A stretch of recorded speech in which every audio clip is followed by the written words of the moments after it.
नमस्कार विद्यार्थी मित्रांनो, आज आपण स्टँडर्ड 7 मॅथेमॅटिक्स लेसन कोणतं आहे, 4th आहे मला वाटतं. Lesson number 4, angles and pairs of angles, practice set 50. Example 1, observe the figure and complete the table for angle AWP. AW कोणता आहे अँगल AW, चेक करा जरा. AWB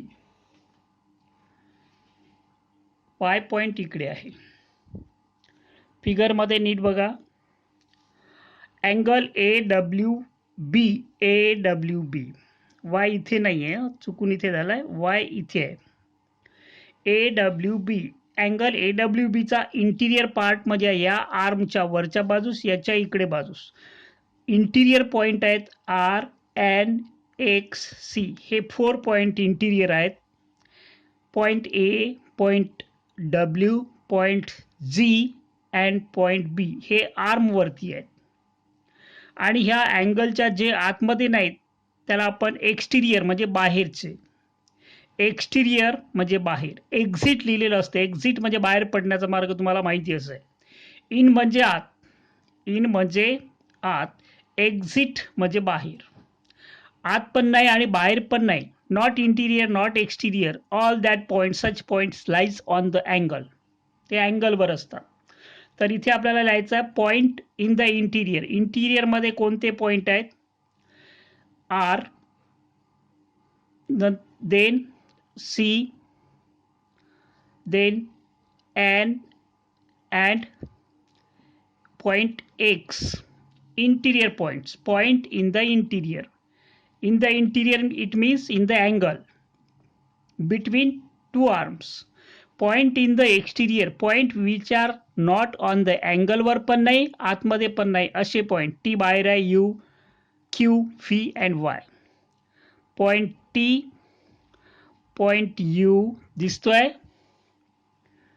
point Q, then point V and point Y. 1, 2, 3, 4, 5 points are exterior. Exterior म्हणजे बाहेर आहेत, अँगलच्या बाहेर. T, U, Q, V, Y. Point on the arms of the angle. Arms कोणते आहे? अँगलला 2 आर्म्स असतात. हा व्हर्टेक्स असतो कॉमन मधून. एक आर्म हा झाला WB आणि दुसरा WA. दोन्ही एकाच पॉइंट मधून जाणाऱ्या रेजना आपण अँगल म्हणतो. त्या दोन्ही मिळून एक अँगल तयार होतो. मग आर्म वर कोणते आहेत? A एक आहे, नंतर W, इकडे G, then point B. These 4 points are on the arms of interior. On the arms of the angle AWY. Angle वर असणारे म्हणजे हा एक पॉइंट आहे, हा एक आहे, हा एक आहे आणि हा एक आहे. ओके. त्यानंतर आपण सेकंड क्वेश्चन घेतोय. Name the pairs of adjacent angles in the figure below. Adjacent या शब्दाचा अर्थ, मीनिंग जर तुम्हाला माहित असेल, if you know the meaning of the adjacent. Adjacent means near. There is common arm between these two angles and their interiors are separate. Interior separate असेल तर त्याला आपण म्हणतो ऍडजस्टंट अँगल. तर यामध्ये सोल्युशन बघा.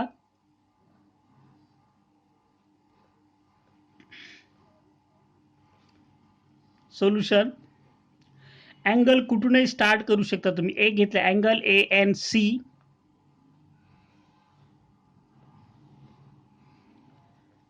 and angle CNB.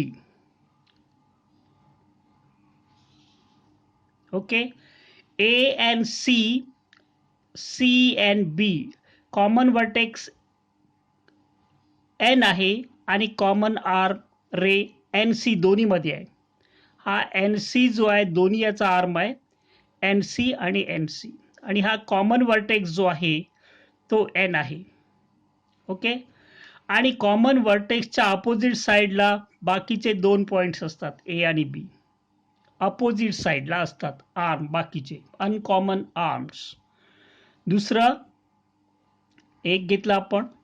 आता इथून स्टार्ट करू. C N B, A N C, C N B, परत C N B, B N ए.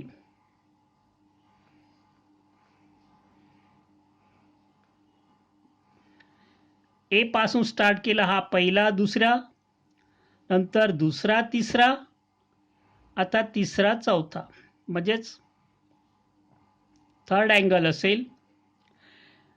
अँगल हा बी एन ए and angle पहिला ANC. All these are the name the pair of adjacent angles. Adjacent angle म्हणजे नीट बघा, very very important concept आहे, हे तुम्हाला कळलंच पाहिजे. सी एन बी, सी एन बी आणि बी एन सी दोन्हीमध्ये बी एन हा कॉमन आर्म आहे. याच्यामध्ये बी ए एन जो आहे, ए एन हा कॉमन आर्म आहे. ए एनच्या हा कॉमन आर्म सोडला तर एक या बाजूला आहे, एक या बाजूला आहे, अनकॉमन आर्म्स. त्याला आपण म्हणतो adjacent angle.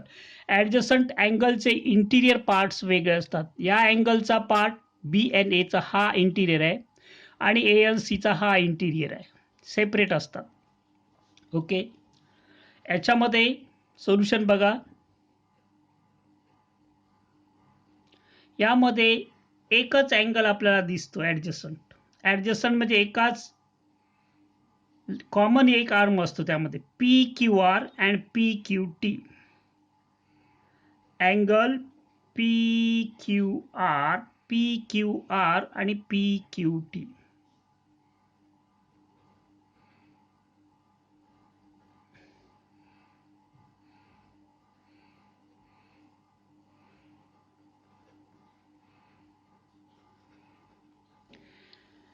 Name the pair of adjacent angles. आपण ॲडजस्टंट अँगलची नावं दिली आहेत. हे सुरुवातीला खूप सोपे वाटतात, पण आपण विसरून जातो आणि विसरल्यामुळे गणित कठीण होतं. लक्ष द्या. आता थर्ड क्वेश्चन आहे, are the following pairs of adjacent angles, are the following pairs adjacent angles, question विचारलाय. If not give the reason. If not give the reason. आता यामध्ये एक एक दिलं आपल्याला. पी एम क्यू चेक करू आपण. ॲडजस्टंट अँगलचे काय कंडिशन आहे, एक कॉमन आर्म पाहिजे आणि त्यांचे इंटिरियर वेगळे पाहिजे, सेपरेट पाहिजे. तर P M Q, P M Q, P M Q and R M Q. R M Q M separate, हा कॉमन आर्म आहे आणि त्यांचे इंटिरियर पण वेगवेगळे आहे. इंटिरियर म्हणजे आतमधला भाग, याचा हा एवढा झाला, याचा हा वेगळा झाला, दोन्हीमध्ये कॉमन एकच आहे. तर याचा आन्सर आपण काय लिहिणार आहे की हे दोन जे आहेत कसे आहेत, ॲडजस्टंट अँगल आहेत, आर ॲडजस्टंट अँगल्स.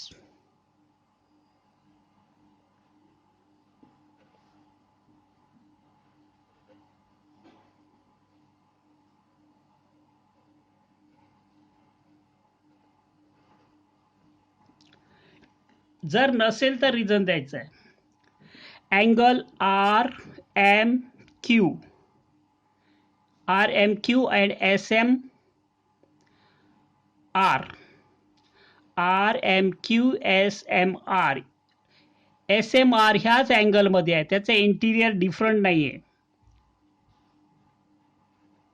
सोल्युशनवर आन्सर लिहू शकता तुम्ही. Are not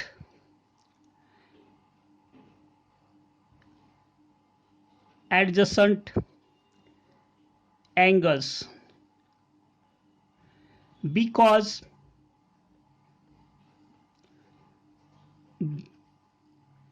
their interiors are not separate. Interior कसे आहेत, सेपरेट नाही आहेत.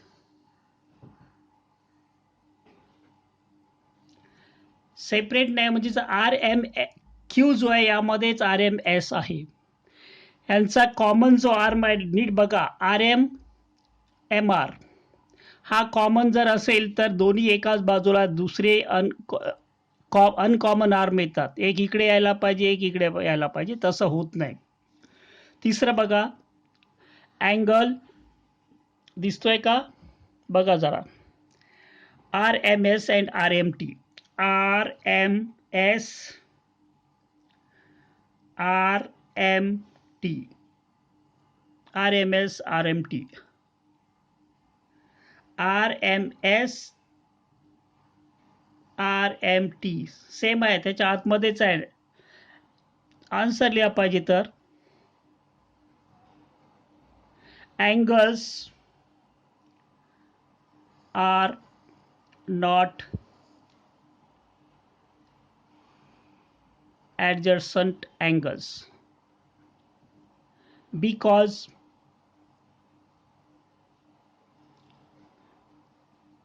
their interior are not separate. Interior वेगवेगळे नाही आहे, एकच आहे. Interior are not separate. आता लास्ट आहे, आता बघू आपण, दिसतोय का बघा जरा, S M T, S M T, S M T R M S म्हणजेच T M S S M R, दोन्हीमध्ये एम एस कॉमन आर्म आहे, अनकॉमन आर्म याच्या एक वरच्या बाजूचा एक खालच्या बाजूचा. Angles R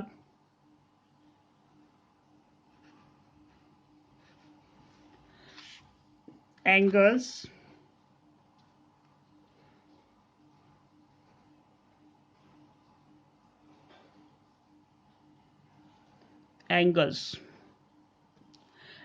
are adjacent angles. तुम्हाला माहिती आहे ॲडजस्टंटला मराठी आपण शेजारचा म्हणतो. शेजारी म्हणजे काय, दोघांच्या मध्ये एक भिंत कॉमन असते, तसं याच्यामध्ये एक आर्म कॉमन असतो आणि दोन्ही त्या भिंतीच्या वेगवेगळ्या बाजूला असतात. याचा एरिया अलीकडे, त्या भिंतीच्या पलीकडे त्याचा एरिया. तसं कॉमन आर्मच्या वेगवेगळ्या विरुद्ध बाजूस त्यांचा एरिया असतो. एकाच बाजू जाईत असेल तर ते त्यांचे सेपरेट इंटिरियर होऊ शकत नाही आणि त्याला आपण ॲडजसंट अँगल म्हणू शकत नाही. Best of luck, keep watching.